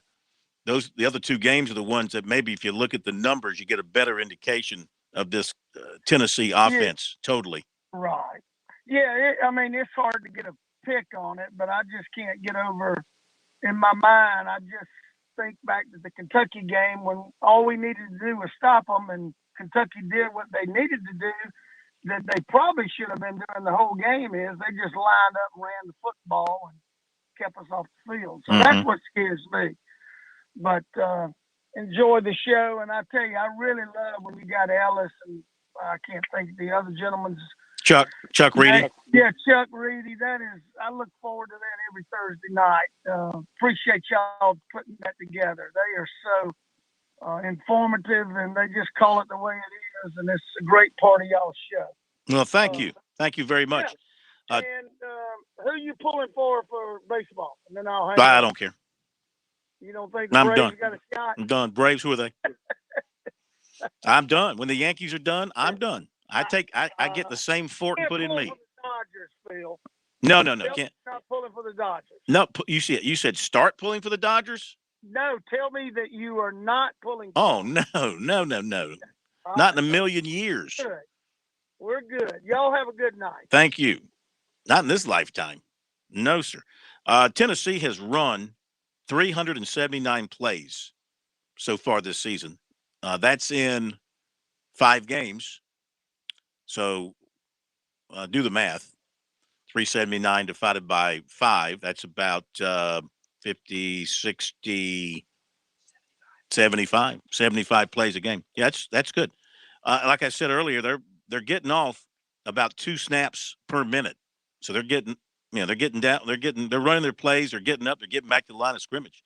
So the Gamecocks going to have to be wary of that. And I'm sure they've practiced that all week long, and they should be prepared for that. We'll see how well they can execute on defense. Billy in Somerville with us next here on Sports Talk. Hi, Billy. Hey, Phil, how you doing? Good, sir. I've got two different questions for you. One has to do with Carolina, one's going to do with Coastal Carolina. Mm-hmm. The first one's going to do with Carolina. I know Tennessee can run the ball, and it seems like for the last almost decade, our biggest problem with the defense has been people running the ball up the middle. If Tennessee does that, do you think Tennessee will just have field day on them? Well, if Tennessee's going to have a lot of success running the football up the middle, then yeah, because that's going to set up everything else. That's going to set up, play action. Plus, Right. Hooker, from as I recall from his days at Virginia Tech, and now since he's taken over at Tennessee, he's a pretty mobile quarterback himself. He likes to run the ball too. So if they're hitting you up the middle, if they're gashing you up the middle, and everybody's having to crash to the middle, and you're sucking up the safeties as well, what's that going to do? That's going to open up the flanks. So yeah, Exactly. they need to control the line of scrimmage. And Tennessee has they have a big offensive line. One of the Mays boys is the starter at center for them. The other Mays is a starter at tackle. And, they have good size on their offensive line. So guys like Jabari Ellis and Pickens, they're going to have to hold their ground inside against a good offensive line. Do you think the 10 points will be covered, or are you looking at it be a Well, I took the 10.5. I took the 10.5. I would take the 10.5. Why? I don't know. I just want to have a reason to think that they can make it competitive. Tennessee goes 318 left to right on the line. 318, 295, 320, 325. I'm missing somebody. 318, 295, 320. Hang on. 335. I missed that tackle. Darnell Wright. He's an All-American. 335, 318, 295, 320, 325. Left to right. Coastal Carolina just scored. And thank you for your phone call. The question I got with you real quick, I know you got to go with Coastal. If Coastal keeps winning this year like they did last year, what type of bowl game do you think they could possibly make? And do you think this would be the year that they can make a New Year's Six Bowl if they go unbeaten again? Right. All right. Thank you for your phone call. Let me first say that Coastal just scored. I just happened to catch it. It looked like, I got to go back and check this. It looked like a long pass play. I couldn't tell if it was he threw it from the 1 yard line or he threw it. Let me see. Let me get a look at they're up 7-0. I can bring up the live stats here. Tell me exactly how long that pass play was. It was right down the middle. Let's see. Messamino, the middle. It's 50. No, that's not it. Let me go over here. It was a 99-yard pass. Yeah. They apparently must have forced a punt that was down at the 1, and he threw a 99-yard pass to your favorite tight end, Likely. Love Isaiah Likely. He was open. I happened to catch the play. I flipped over on my computer, and I saw him catch the ball at midfield. He was behind everybody and was taking off. And I thought, did he just throw that 99 yards? And sure enough, it was a 99-yard pass for Coastal Carolina. So they're off to a 7-0 lead. So to answer his question, if they run the table, and that would include winning the Sun Belt Conference Championship, what bowl would they go to? Here's the problem they're going to run into. I mean, Cincinnati, if Cincinnati gets picked for the playoffs, which would be certainly to Coastal's benefit, right? Then you got to worry about BYU being the highest ranked group of 5 team out there. I got schooled on this from Chris Bergen. He said BYU's not involved there because they're independent and they don't count as part of the group of 5. They're actually a different category. Okay. So what Chris told me, and by the way, we're talking about Chris Bergen, Sports Talk, who covers Coastal Carolina so closely. He said if they don't make a big boy bowl, it's the New Orleans Bowl. Which is the Sun Belt tie-in there.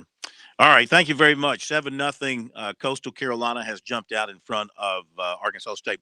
Hit the break here on Sports Talk and come back and bring you a little bit of I got to get you some Frank Martin in here, too, because he talked today.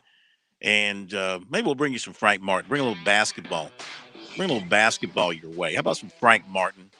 Always good to hear from Frank Martin, who basically said, I'll take your questions about last year, and I guess he was referring to the things that happened after the season, but I'm not going to talk much about them. They'll be short answers. He wants to focus on what's ahead and not look back. We'll bring you some of that after the break.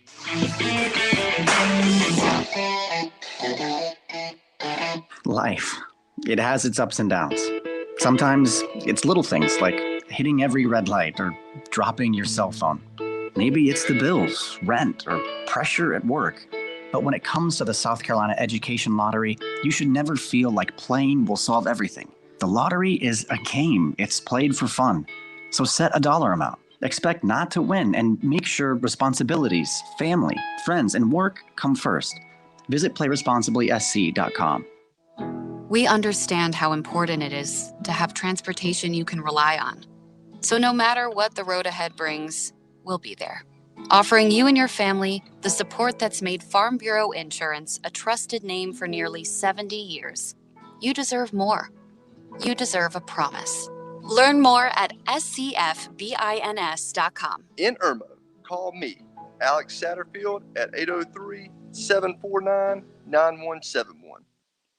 Relax on and off the field with Founders Federal Credit Union. With services like Founders Online and the Founders app, you'll enjoy all the perks of a big bank with local personalized service. If you're looking for low rates, look to Founders. Not a member? Joining Founders Federal Credit Union is easy. Visit relaxjoinfounders.com or one of our more than 30 office locations to see if you qualify for membership. Services require credit evaluation. Terms and conditions apply. Founders Federal Credit Union is federally insured by NCUA. If you are pregnant, DHEC and the CDC strongly recommend the COVID-19 vaccine. The dangers of the Delta variant, increased risk of severe illness and pregnancy complications are too great to ignore. Pregnant women with COVID-19 are at greater risk for hospitalization and for critical care, including ventilation and admission to the ICU. Pregnant women with COVID-19 are more likely to have major pregnancy complications. Visit scdhec.gov/vaxlocator to find a vaccine near you to protect your unborn baby and yourself. All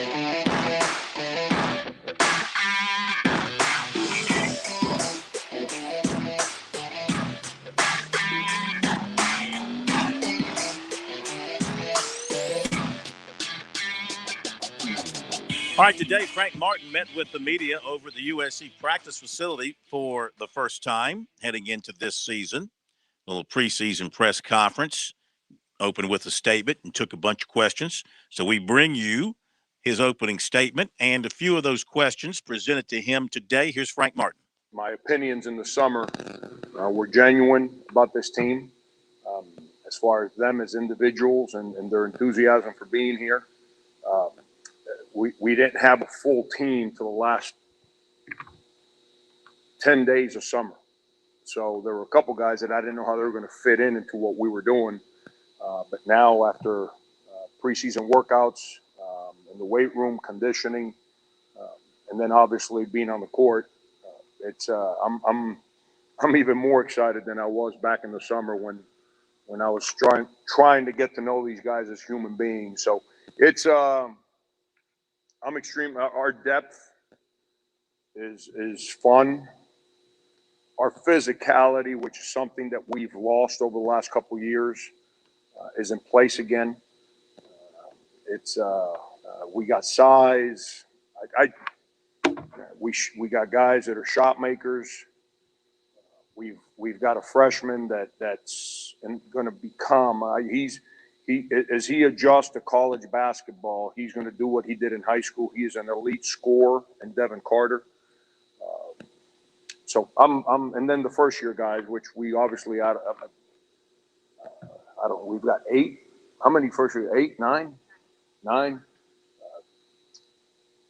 I'm trying to understand their talents as players, because as a coach, my job is from day one, not in February, from day one, to create a structure that puts them in a place so they can play through strengths. And you don't change. You hear coaches and people opinionate all the time that you change your system to your talent. You don't change your system. You tweak your system to your talent. If you ever deviate from who you are as a coach and what the fundamentals of your program are about, you're doing an injustice to your team. But what you do is you make adjustments within how you play to fit the talents of certain individuals. And quick example, when we had PJ and Sandarius, two really big guards, if you remember us playing, anytime you defended them with small guards, we play them from the elbows. And that's something that I haven't done in a couple of years because we didn't have anyone on our team that played with that kind of talent from the elbow. So AJ Lawson played on speed, so we tried to run him as much as we can rather than play him through places of size and physicality. So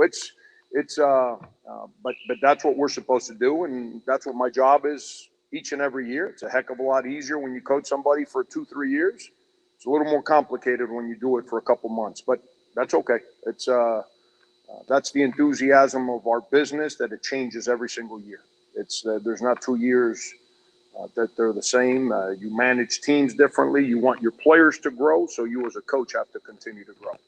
And that's a never-ending story. So I'm excited and happy to tell you as much as I can or as much as you want to know about our team. And with all due respect, if you ask me questions about last year, I'm going to answer them.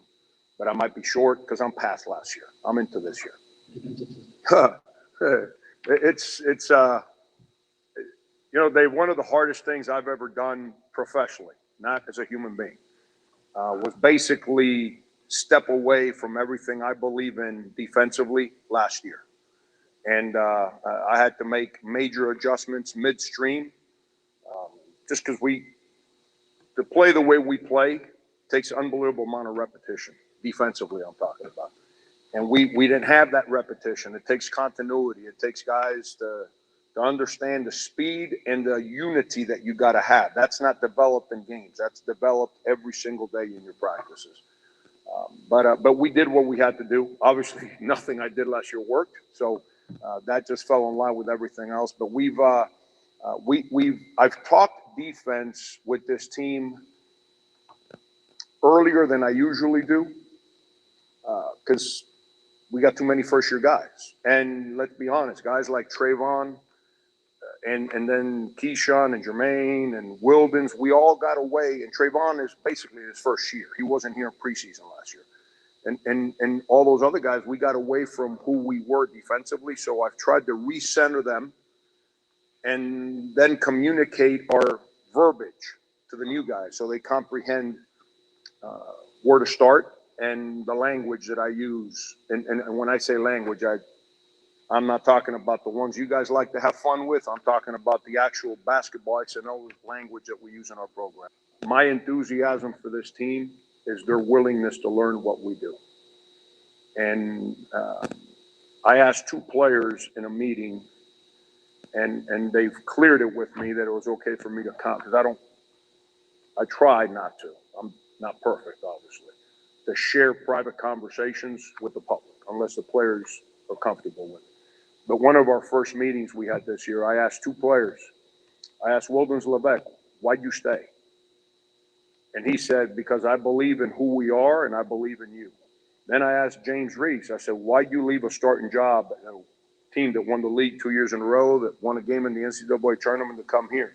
He said, because it was always a dream to play here and play for you. So that's the mindset of the guys on our team. And when you walk on the court every single day, and you guys, whether they're new or returning guys, they have an enthusiasm for who we are, they learn. So teaching becomes a little bit easier. So I think we're way ahead of where I thought we'd be offensively. I'll have a better opinion defensively in the next 7 to 10 days. It's really hard to coach basketball when point guard play is disconnected from the coach. And that's what our point guard play was last year. Just it's not a knock on players. It's just last year, whatever way you want to connect the dots, that's perfectly fine. The year before, Jermaine connected with me. And we played him at the point, and we became a pretty darn good team. Last year, I just could never get him or anyone else to connect with me. And the biggest reason for that is lack of practice, just not being able to have any continuity. So we were always disconnected. If you remember to my and I just told you guys about keeping my word. It's something I work really hard at. And my first press conference ever, I spoke about that my team was always going to play as hard as anybody and be unbelievably connected in how we play. I probably used different words, but that was the essence of what I said. The only thing I ever promised. And my team last year didn't play very hard, and we were very disconnected. And I don't, and it was all on me. I don't take not keeping my word very lightly. It's something very important to me, and I'm not there yet with our point guard play. We've got a lot of different kind of players. Like Jermaine is completely different than Jacoby. Jacoby's completely different than Chico. Eric Stevenson, who can also slide to the point, is completely different than all three of those guys. So we've got different options. Here's what I know I do have: unbelievable eagerness to learn.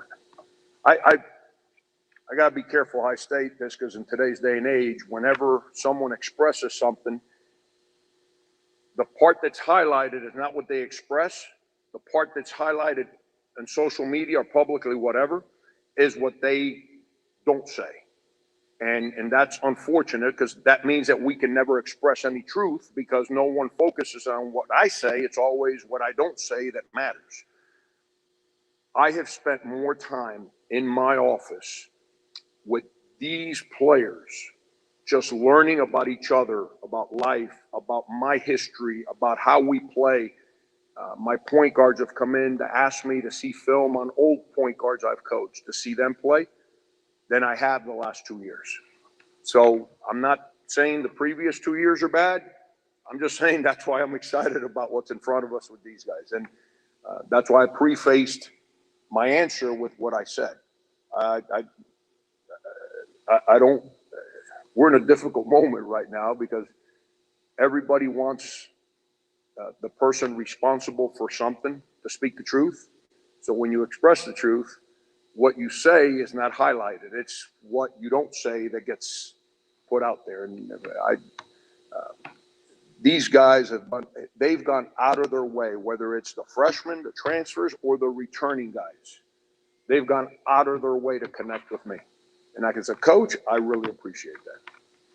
I don't know if I answered your question, but point guard right now, if we had a game tomorrow, I don't doubt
who has those 25 yards in lost rushing yards. McCall, he's off to a 4 for 5 start, 127 yards, and the 1 touchdown. Oh, his rating right now is 359.4.